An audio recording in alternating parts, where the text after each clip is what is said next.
여기 다른 맵을 보면 손흥민 선수 위치는 더 어이가 없습니다. 여기 집계가 손흥민 위치를 아예 스킵 호이비에르보다 낮은 것으로 잡아놨어요.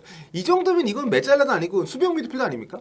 그리고 여기 색깔 칠해진 곳이 손흥민 선수 볼터치 위치거든요. 왼쪽에 쫙 왼쪽 수비 진영이 더 진한 거 보이시죠?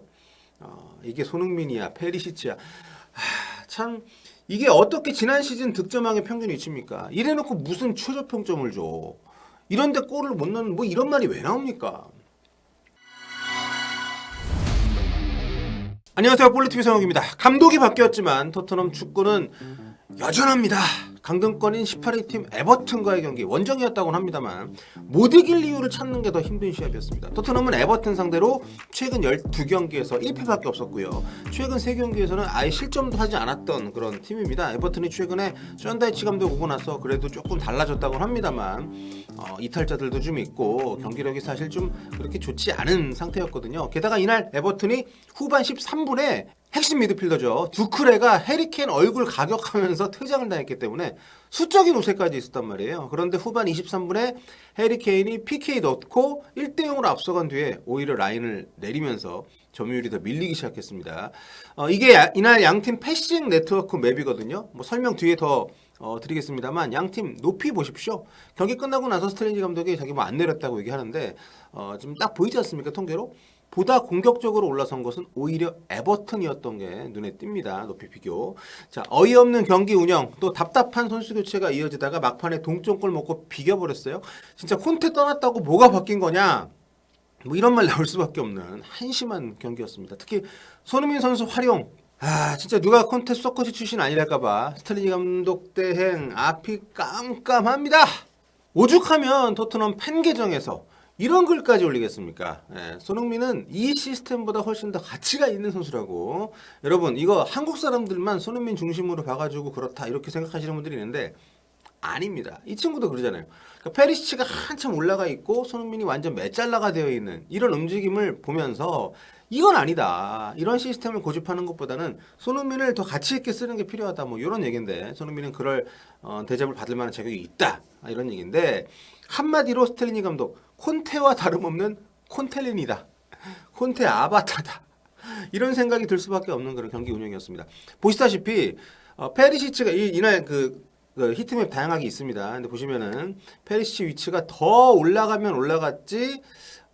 이걸 보니까 또 더 열받지 않습니까? 아니 저 정도면 완전 공격수 아닙니까? 그럼 지가 골을 넣든지 어시스트를 하든지 뭐 확실하게 책임을 지는 플레이를 보여주던가. 근데 올라가기는 정말 드립다 올라가는데 뭐 하는 게 없어요. 손흥민은 물론이고 케인, 셰프셰비 뭐 그 누구보다도 페리시치가 맨 위에 올라가 있습니다. 평균 위치가. 그리고 페리시치 다음으로 올라와 있는 것도 공격수가 아니고 반대쪽이죠. 오른쪽 윙백인 23번 페드로 포로입니다. 아니 뭐 이 되도 않는 윙백 축구를 왜 이렇게 계속 고집을 합니까? 감독까지 바뀌었는데 이거 계속 이렇게 가야 됩니까? 그리고 완전히 쏜케가 섬처럼 지금 동떨어져 있는 것도 보이시죠? 이 두 선수만은 누구와도 이 패스 네트워크에서 네트워킹 연결이 안 돼 있습니다. 그러니까 이날 패스 횟수 자체가 손흥민 선수가 양팀 선발 출전 선수 22명을 통틀어 가지고 가장 적어요. 양팀 골키퍼들보다도 공을 덜 만졌다. 이렇게 보셔도 되는 그런 통계입니다. 위치도 보십시오. 여기 다른 맵을 보면 손흥민 선수 위치는 더 어이가 없습니다. 여기 집계가 손흥민 위치를 아예 스킵 호이비에르보다 낮은 것으로 잡아놨어요. 이 정도면 이건 메잘라도 아니고 수비형 미드필더 아닙니까? 그리고 여기 색깔 칠해진 곳이 손흥민 선수 볼터치 위치거든요. 왼쪽에 쫙 왼쪽 수비 진영이 더 진한 거 보이시죠? 이게 손흥민이야, 페리시치야. 참 이게 어떻게 지난 시즌 득점왕의 평균 위치입니까? 이래놓고 무슨 최저 평점을 줘? 이런데 골을 못 넣는 뭐 이런 말이 왜 나옵니까? 그러니까 현지 팬 계정에서조차 그런 얘기하는 거 아닙니까? 손흥민은 이런 쓰레기 시스템보다 더 가치가 있는 선수라고. 아무튼 콘텐츠에서 강화된 이 시스템을 스텔리니 대행, 콘텔리니 대행 현재로서는 깨뜨릴 마음이 없어 보이고요. 당연히 손흥민 선수의 볼터치 기회는 더욱더 제한될 수밖에 없지 않나. 진짜 매 경기 힘든 싸움을 하고 있는 손흥민 선수입니다. 그렇다면 현지 매체들은 과연 또 어떻게 이 상황을 보고 있는지 살펴볼게요.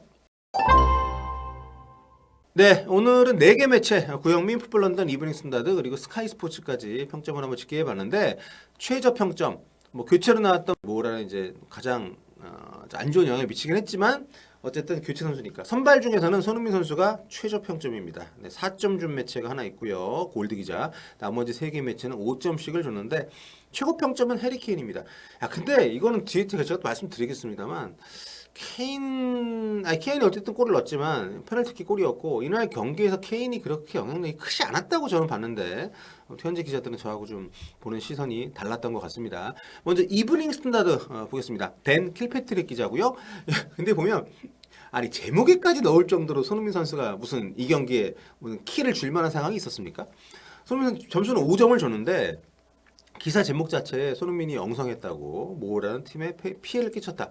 그러니까 자신이 생각하는 이날 토트넘이 못했던데 원흉 2명의 이름을 제목에 넣었다고 볼 수가 있는 건데 이건 좀 네. 아무튼 손흥민 선수가 5점을 주면서 안토니오 콘테 감독 시절에 보여줬던 플레이의 어떤 평균치에 비하면 평균 이치에 비하면 아래로 내려와서 보내는 시간은 줄어들었지만 에이?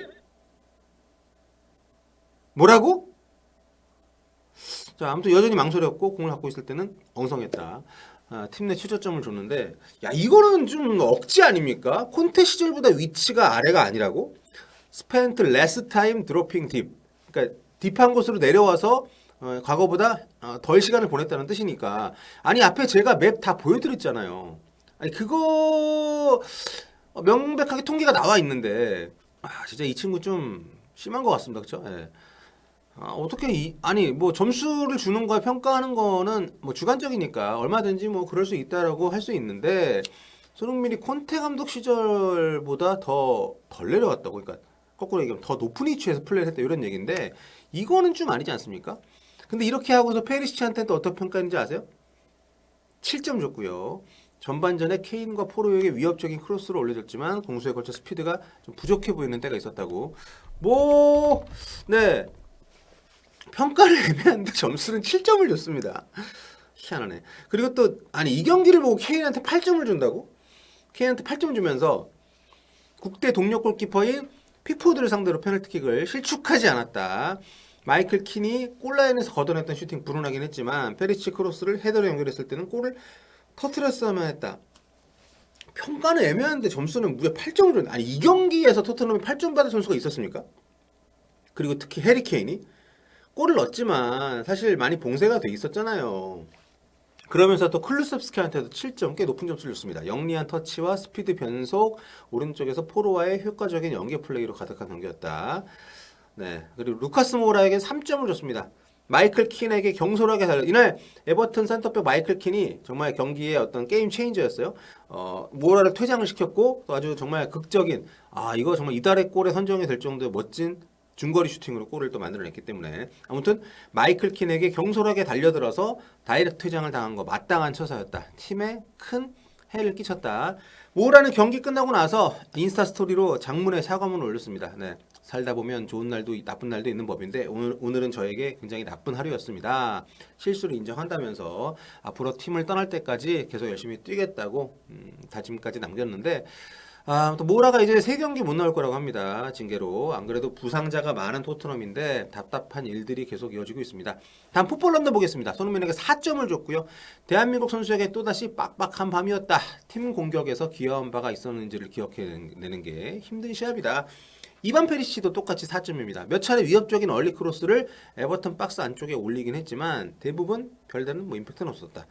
클루셉스키 5점. 전반에 토트넘의 창의적인 플레이를 전담했지만 마지막에는 여전히 퀄리티가 부족하다. 지난 시즌의 클래스를 재현하는데 어려움을 겪고 있다.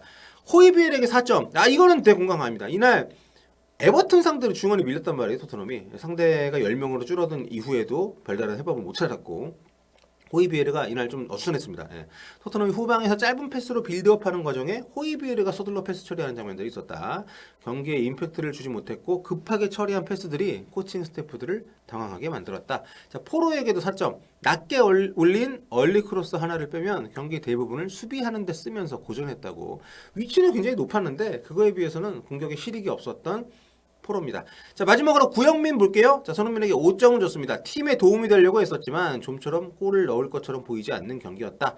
자, 스텔리니 감독에게도 평점을 줬는데 4점을 줬습니다. 수적인 우세가 주어졌을 때 승기를 잡을 필요가 있었지만 오히려 그 뒤에 그러지 못했죠. 예. 오히려 모우라가 퇴장당하면서 그라운드 위에 수적인 우위를 놓쳤고 리드를 지키지 못했다. 야, 근데 스텔링 평점은 이것도 과하지 않나요? 아, 진짜 감독이 있다는 것을 어떤 영향력을 보여주지 못했던 경기였습니다. 자, 루카스 모우라한테는 평점을 입력하지는 않았는데 평가는 굉장히 안 좋았죠.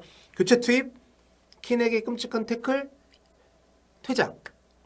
이런데도 모우라를 왜 더 자주 쓰지 않냐고 뭐 이렇게 반문하는 그런 평가를 남겼습니다. 케인에게 7점.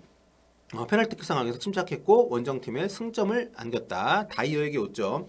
게이에게 엄청난 찬스를 헌납했던 장면. 예, 그 상황은 굉장히 네. 이때 제가 하프타임 끝나고 잠깐 볼리보러 나갔다가 들어와서 좀 못 봤던 장면인데 나중에 보니까 이거 네. 매 경기 이런 좀 이런 실수를 한다고 이런 장면들이 꼭 나와서 네, 여기도 보면 이제 이 장면을 포함해서 몇 차례 재난급의 장면이 있었다고 평가는 굉장히 혹독하게 했는데 점수는 그래도 네, 잘 줬네요. 이반 페리시치에게도 6점 잘 줬습니다. 케인에게 좋은 크로스를 올리기도 했지만 대체로 마무리가 아쉬웠다.